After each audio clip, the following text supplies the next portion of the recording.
दोस्तों आज की वीडियो थोड़ी डिफरेंट होने वाली है क्योंकि आज हम नेटफ्लिक्स पे रिलीज हुई एक डॉक्यूमेंट्री पे बात करने वाले हैं। एक ऐसी सच्ची घटना पे आधारित डॉक्यूमेंट्री जो कि आपके दिल को दहला देगी, आपके रूम को कपा देगी। इस डॉक्यूमेंट्री का नाम है करी and cyanide the jolly Joseph case. और आज की वीडियो में मैं इसी रियल केस से रिलेटेड आपको सारी इन्फॉर्मेशन दूंगा। ध्यान रहे कि वीडियो में बताई गई बातें नेटफ्लिक्स की इस डॉक्यूमेंट्री से उठाई गई है and I would highly recommend कि आप इसे नेटफ्लिक्स पे चेकआउट तो जरूर करें। So now with that said, let's roll the intro.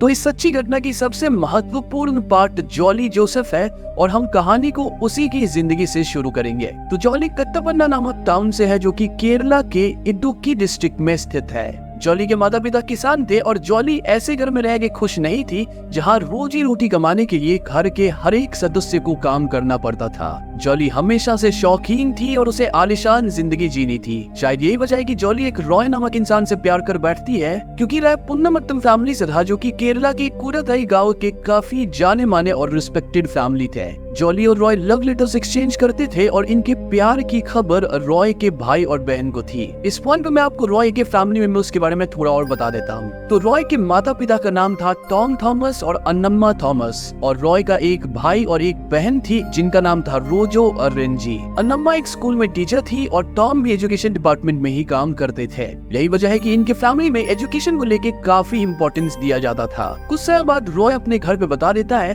कि उसे जॉली से शादी करनी है और उसके इस डिसीजन से रॉय के पिता टॉम खुश नहीं थे। अब टॉम इसलिए खुश नहीं थे क्योंकि जॉली के पिता और टॉम के पिता बहुत दूर के रिश्तेदार थे, लेकिन रॉय को तो जॉली से ही शादी करनी थी। तो ऐसे में इनकी शादी होती है और जिस दिन इनकी शादी हो रही थी उस दिन जोरों की बारिश हो रही थी। अब कई कल्चर्स में शादी के दिन अगर बारिश हो रही हो तो उसे अपशकुन माना जाता है। नाउ ये कितना सच है इसका तो मुझे नहीं पता, लेकिन पुन्नमत्तम फैमिली के साथ आने वाले सालों में बहुत कुछ बुरा होने वाला था। सो इनिशियल डेज में जॉली को परिवार वालों से घुलने मिलने में थोड़ा वक्त लगा, लेकिन वक्त के साथ साथ जॉली यहाँ सबके दिलों में जगह बना ली। जॉली का कहना था कि वो एम.कॉम ग्रेजुएट है और ऐसे में अन्नम्मा हमेशा कहती थी कि जॉली को कोई तो जॉब कर लेनी चाहिए। I mean, इतनी अच्छी डिग्री लेकर जॉब ना करना is like wasting your degree, your potential.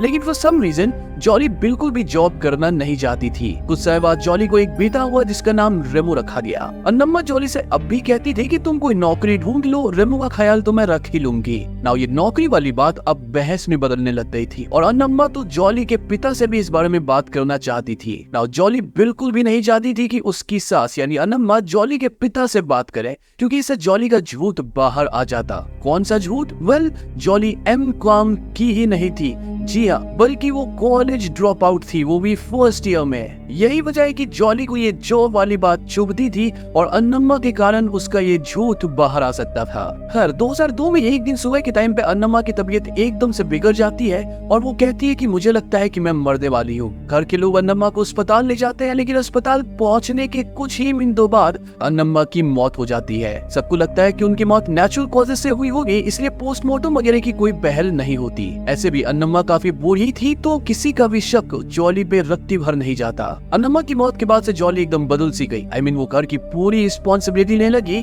और वो अन्नम्मा के रोल में खुद को फिट करने लगी। I mean, उनका सारा काम जो भी वो देखती थी वो सब जॉली करने लगी। अब अन्नम्मा ही घर की काइंड ऑफ मुखिया थी, यानी अब जॉली इस घर की मुखिया बन चुकी थी। जॉली अपने सिस्टर इन और रेंजी से कहती है कि अन्नम्मा तुम्हारे लिए कुछ पैसे और गोल्ड छोड़ की गई है, इसके अलावा तुम्हें इस घर से और कुछ नहीं मिलेगा। जॉली का रेंजी के प्रति बर्ताव दिन प्रतिदिन बुरा होते जा रहा था। कुछ समय बाद जॉली को ऐसा महसूस होता है कि अन्नम्मा की समाज में इतनी रिस्पेक्ट इसलिए थी क्योंकि वो एक टीचर भी थी। तो ऐसे में जॉली सेम रिस्पेक्ट पाने के लिए अचानक एक दिन कहती है कि उसे NIT कैलिकट में एज ए गेस्ट लेक्चरर नौकरी मिल गई है। इनफैक्ट उनकी तनख्वाह होगी 40,000 रुपए प्रति महीना और उनकी पोस्ट कुछ ही महीनों में परमानेंट भी हो सकती है। अब जैसे ही लोगों को पता चला कि जॉली NIT में एज ए लेक्चरर काम करती है, सबके दिलों में जॉली के लिए बहुत इज्जत बढ़ गई क्योंकि जॉली ना सिर्फ घर संभाल रही थी बल्कि बाहर काम भी कर रही थी, वो भी इतना रिस्पेक्टेड जॉब। सन 2005 में रेंजी की शादी हो गई और वो अपने पति के साथ कोलंबो शिफ्ट हो गई। अब सन 2007 हुआ तो मैं रेंजी की तरफ था, हम उसे विजिट करने कोलंबो आए थे और यार रेंजी नोटिस करती है कि उसके पिता की तबीयत कुछ ठीक नहीं लग रही। पूछताछ करने में पता लगता है कि कोई MS मैथ्यू नामक बंदा है जो कि जॉली से काफी मिलने जुलने लगा था और इसी से टॉम काफी परेशान रहते थे। ये एमएस मैथ्यू अन्नमा के बड़े भाई का बेटा था जो कि एक गोल्ड शॉप में एज ए सेल्समैन काम करता था। मैथ्यू की जॉली से नजदीकियां बढ़ चुकी थी और ऐसे में टॉम जॉली को कन्फ्रंट करने लग गए थे। टॉम अपने हेल्थ के लिए मशरूम टैबलेट खाया करते थे और 2008 की एक शाम जॉली टॉम को उनका टैबलेट देती है। अब टैबलेट खाते ही टॉम को बेचैनी महसूस होती है और वो वॉश बेसिन के पास बेहोश होकर गिर जाते हैं। सूत्रों की माने तो जॉली वही थी, लेकिन वो टॉम की कोई मदद नहीं करती। कुछ देर बाद जॉली लोगों को बताती है कि टॉम बेहोश पड़े हैं और इससे पहले वो अस्पताल पहुंचते उनकी मौत हो जाती है। अब इस बार भी सबको लगता है कि टॉम की मौत हार्ट अटैक वगैरह से हुई होगी एंड कोई पोस्टमार्टम नहीं होता। टॉम के फ्यूनरल के वक्त एक अजीब बात ये थी कि जॉली मैथ्यू से बहुत बातें कर रही थी और इसे कई लोग नोटिस करते हैं। खैर, इस घटना को भी काफी वक्त हो जाता है और अब जॉली फिर से प्रेग्नेंट थी। जॉली को एक और बेटा होता है जिसका नाम रेनल्ड रखा गया। कुछ समय और बीता और अब रॉय का बिजनेस अच्छा नहीं चल रहा था। घर में थोड़ी आर्थिक तंगी आ गई थी और ऐसे में घर में थोड़ा तनाव वाला माहौल भी बन गया था। बात इतनी आगे पहुंच गई थी कि जॉली रॉय से तलाक लेने की बात भी पब्लिकली करने लग गई थी। नाउ एक दिन रॉय अपने भाई रोजो और अपनी बहन रिंची के सामने अपने पिता का विल लाता है जिसमें लिखा था कि उनका घर सिर्फ रॉय और जॉली को ही मिलेगा। अब इस विल की अजीब बात यह थी कि यहाँ ना तो किसी तरह का नोटरी था, ना ही किसी तरह का स्टैम्प था, ना ही किसी तरह की गवाह के सिग्नेचर्स थे इत्यादि। कहने का मतलब ये है कि ये विल पूरी तरह से नकली लग रही थी और ऐसे में रिंची रोजो से इस विल को रख लेने कहती है। इस घर में जमीन को लेकर कलेश शुरू हो चुका था। इनफैक्ट रॉय और जॉली का अंदरूनी कलेश भी चालू था क्योंकि रॉय को पता लग चुका था कि जॉली का मैथ्यू के साथ अफेयर चल रहा है। अब 2011 की एक रात जॉली अपने बच्चों को जल्दी सुना देती है और वो रॉय के लिए चावल और चने बना देती है। रॉय खाना खाता है जिसके बाद वो एकदम से बीमार पड़ जाता है। आस पड़ोस के लोग रॉय को अस्पताल ले जाने के लिए आते हैं और वो देखते हैं कि रॉय के मुंह से झाग निकल रहा था। कुछ ही समय बाद रॉय अपना दम तोड़ देता है और उसकी मौत की खबर रिंजी और रोजो को मिलती है। अब रॉय के एक चाचा थे जिनका नाम मैथ्यू था। ये वो जॉली के अफेयर वाले मैथ्यू नहीं है,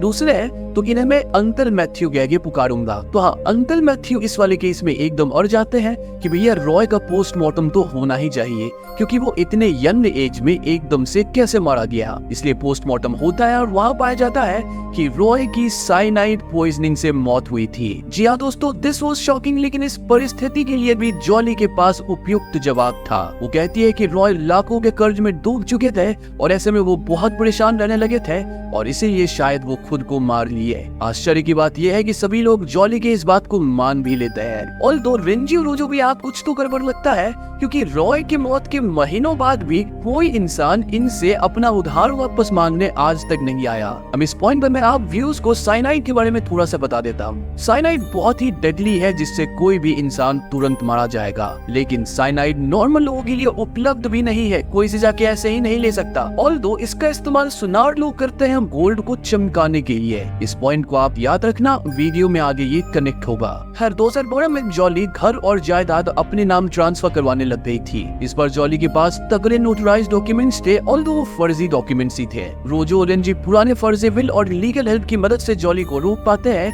यानी घर और जायदाद जॉली के नाम नहीं हो पाता। इस पॉइंट तक अंकल मैथ्यू को जॉली पे बहुत शक होने लग गया था। इनफैक्ट अंकल मैथ्यू ये तक जान गए थे कि जॉली का वो दूसरे वाले मैथ्यू के साथ अफेयर चल रहा है। अंकल मैथ्यू जॉली को इस बारे में कन्फ्रंट करने लग गए थे और ऐसे में वही होता है जो आप सभी सोच रहे होंगे। जी हाँ, 2014 में एक शाम अचानक से अंकल मैथ्यू सिमिलर हालतों में मारे जाते हैं और उनका भी कोई पोस्टमार्टम नहीं होता। इस बार भी किसी का जॉली पे डायरेक्ट शक नहीं जाता है। अब अंकल मैथ्यू के मरे भी कुछ वक्त हो गया था और जॉली को अपने फ्यूचर की चिंता होने लगी थी। जॉली को एक साजू नाम का इंसान पसंद आने लगा था क्योंकि साजू के पास स्कूल टीचर की नौकरी थी और वो अच्छा खासा कमाता था। प्रॉब्लम बस ये थी कि साजू की शादी हो चुकी थी। जी हाँ, साजू की बीवी का नाम सिली था और उसके 2 बच्चे भी थे जिनका नाम था एबल और एल्फाइन। अब फर्स्ट में 2014 को साजू के घर पे एबल का पहला होली कम्युनियन था और सभी लोग वहाँ जमा थे। उस वक्त एल्फाइन की आंटी उसे गोद में खाना खिलाने की कोशिश कर रही थी और अचानक एल्फाइन एकदम से छटपटाने लगती है। एल्फाइन को फौरन अस्पताल ले जाया गया और वेंटिलेटर पर रखा गया, लेकिन एल्फाइन जिंदा नहीं बच पाई। जी हाँ दोस्तों, एल्फाइन की जान भी शायद जॉली ले चुकी थी and the saddest part is कि एल्फाइन केवल 2 साल की बच्ची थी। एल्फाइन की मौत के बाद जॉली सिली से दोस्ती बढ़ा ली और उसका विश्वास जीत ली। ऑफ कोर्स अपनी बेटी के मरने के कारण सिली बहुत ज्यादा डिप्रेस थी और ऐसे में जॉली से सजेस्ट करती है कि तुम मशरूम टैबलेट्स खा सकती हो जिससे तुम मेंटली फिजिकली दोनों तरह से फिट रहोगी। नो सिली और जॉली की दोस्ती इतनी बढ़ गई थी कि सिली उसकी बात मान भी लेती है। अब 2016 में एक दिन डेंटिस्ट के यहाँ साजू, सिली और जॉली तीनों थे, जहाँ जॉली सिली को एक मशरूम टैबलेट देती है। इसे खाते सिली एकदम से छटपटाने लगती है, उसकी आंखें ऊपर चली जाती है और कुछ ही देर में सिली की मौत हो जाती है। अब आप सोच रहे होंगे कि भैया अब तो क्लियर है केस, अब तो पोस्टमार्टम होगा ना सिली का, जॉली पकड़ी जाएगी ना। नहीं, साजू यहाँ सिली का पोस्टमार्टम करवाने से मना कर देता है। साजू का मानना था कि उसके परिवार में ये सब नहीं होता तो ऐसा कुछ नहीं किया जाएगा। यानी देखा जाए तो अब साजू अकेला बाप था और जॉली अकेली माँ। बस फिर क्या था, अगले ही साल यानी 2017 में ये दोनों शादी कर लेते हैं। अब जैसे ही साजू और जॉली की शादी की खबर रेंजी को मिलती है, वो एकदम शॉक हो जाती है कि जॉली कुछ तो उल्टा सीधा कर रही है। रेंजी को ध्यान आता है कि जब सिली का फ्यूनरल चल रहा था तो कैसे जॉली सबसे एक्टिव थी, सारा काम कर रही थी इधर से उधर, और उसके चेहरे पे एक अलग तरह की खुशी दिख रही थी। ये सब याद आते ही रेंजी वापस से अपने भाई रॉय का पोस्टमार्टम रिपोर्ट देखती है जिसमें क्लियर साइनाइड पॉइजनिंग लिखा था। साथ ही वहाँ ये भी लिखा था कि रॉय के पेट में अनडाइजेस्टेड चावल और चने थे। रेंजी को याद आता है कि जॉली से कही थी कि रॉय उस दिन दोपहर को ही चावल और चने खाया था जिसको रात तक पच जाना चाहिए था, which means jolly was lying और वो रॉय को देर रात भी खाना खिलाई थी। ये सब पता रेंजी पुलिस को सब बताती है और पुलिस जॉली को लेकर तहकीकात करना शुरू करती है। पुलिस को यहाँ पता लगता है कि जॉली एक्चुअली में एनआईटी में कभी काम करी ही नहीं थी,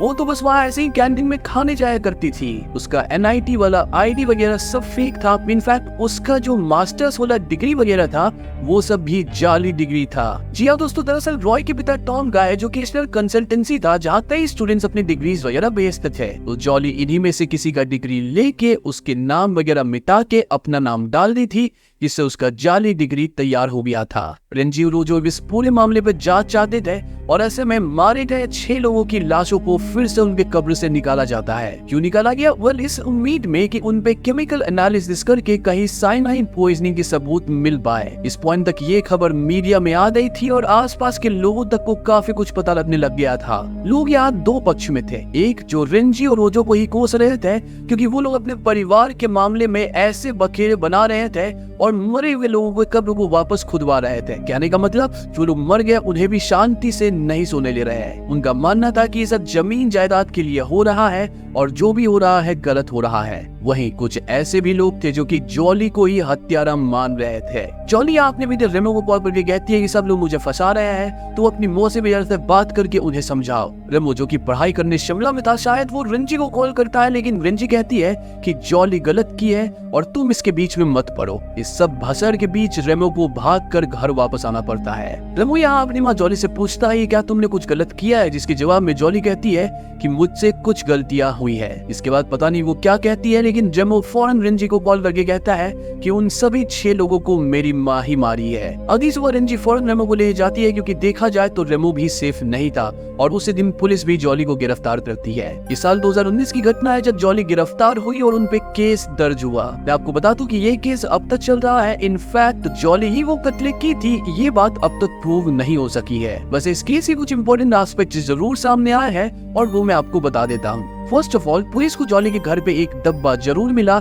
जिसमें साइनाइड था। इनफैक्ट केमिकल एनालिसिस से सिली के शरीर में भी साइनाइड के अंश पाए गए, ऑल्दो बाकियों के शरीर इस हालत में था कि उससे कुछ पता लगाना बहुत मुश्किल था। कह सकते हैं हम उसमें साइनाइड का अंश नहीं मिला। Now the most important question is कि जॉली को साइनाइड मिला कहाँ से होगा, क्योंकि लोगों को इन जनरल तो ये चीज मिल ही नहीं सकता। वेल, जॉली का लवर मैथ्यू याद है, वो गोल्ड शॉप में सेल्समैन काम करता था और उसके लिए साइनाइड का जुगाड़ करना कोई बड़ी बात नहीं थी। जी हाँ, इनफैक्ट इस केस में मैथ्यू को भी हिरासत में लिया गया है और मैथ्यू कुछ भी नहीं बोला। सूत्रों की मानी तो जॉली मैथ्यू से ये बोल के साइनाइड मंगवाई थी कि उसे एक स्ट्रे डॉग को मारना है क्योंकि वो कुत्ता बार बार घर में घुस जाता है। वही कुछ लोग ये भी मानते हैं कि इन कत्लों के बारे में मैथ्यू को भी काफी कुछ पता था, ऑल्दो वो अपना मुंह बिल्कुल नहीं खोल रहा। नाउ जॉली के बेटे रेमो का ख्याल अब रेंजी रखती है। इनफैक्ट जॉली के दूसरे बेटे का भी देखभाल वही करती है। अब रेमो का कहना है कि उसकी माँ उसके सामने इन कत्लों को कबूल करी है। रेंजी तक कहती है कि वो जब जॉली से मिली थी वो पूछी थी कि तुम ये सब क्यों करी। इसके जवाब में जॉली का कहना था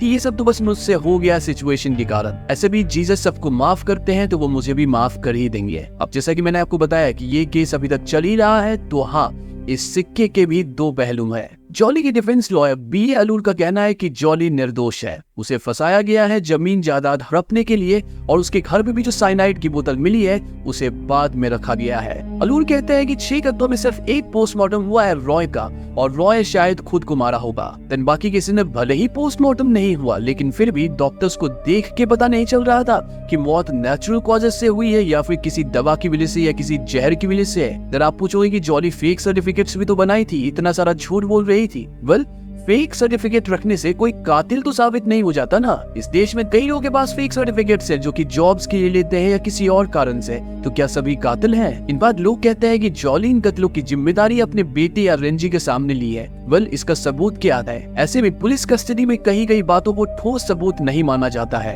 एक इंसान गलत मेंटल स्टेट में या फिर उस पर दबाव डलवा के उससे उल्टी सीधी बातें गवाई जा सकती है। सच तो यही कहना है कि जॉली को प्रॉपर्टी डिस्प्यूट के लिए फंसाया गया है। ओवरऑल डिफेंस लॉयर अलूर का पॉइंट ये है कि जब तक जजमेंट नहीं आ जाता हम जॉली को कातिल नहीं ठहरा सकते हैं। तो ऐसे में मैं आप भी उसे पूछता हूँ कि इस टॉपिक पे आपकी क्या राय है? क्या आपको जॉली ही का दिल लगती है या फिर आप भी अलूर की बातों को मानते हैं? अगर मैं अपनी पर्सनल ओपिनियन दूं तो वेल, जॉली के फुटेजेस में उसके चेहरे में मुझे किसी तरह का रिमोर्स या पछतावा नहीं दिख रहा था, ना ही वो इन चीजों से रत्ती भर इफेक्ट हो रही थी। ऐसे बिहेवियर्स यूजुअली मेंटली डिस्टर्ब या सीरियल किलर्स डिपिक्ट करते हैं। तो आप समझ ही गए होंगे कि मेरा इस टॉपिक को लेके क्या टेक है। मैं क्लियरली नहीं बोल रहा फॉर सम रीजंस, तो आई माइट बी रॉन्ग, क्योंकि मैं आपको उतना ही बता रहा हूँ जितना मैंने नेटफ्लिक्स पे देखा है। मैंने अलग से इस पर कोई रिसर्च नहीं किया है। तो हाँ, आपके पास अगर ज्यादा इन्फॉर्मेशन है तो आप कमेंट से बताइए। साथ ही आप उसी बेसिस पे इस वीडियो को जज कीजिए जिस बेसिस पे इन नेटफ्लिक्स की डॉक्यूमेंट्री बनी है। साथ ही आप अपने पॉइंट्स भी कमेंट्स में जरूर रखिएगा। तो बस आज की वीडियो में इतना ही। उम्मीद करता हूँ आपको ये वीडियो पसंद आई होगी। पसंद आई है तो वीडियो को लाइक और शेयर करें। साथ ही चैनल पर नए हैं तो हमें सब्सक्राइब भी कीजिएगा, क्योंकि हम अपने चैनल पे ऐसी वीडियोस लाते रहते हैं। पीस।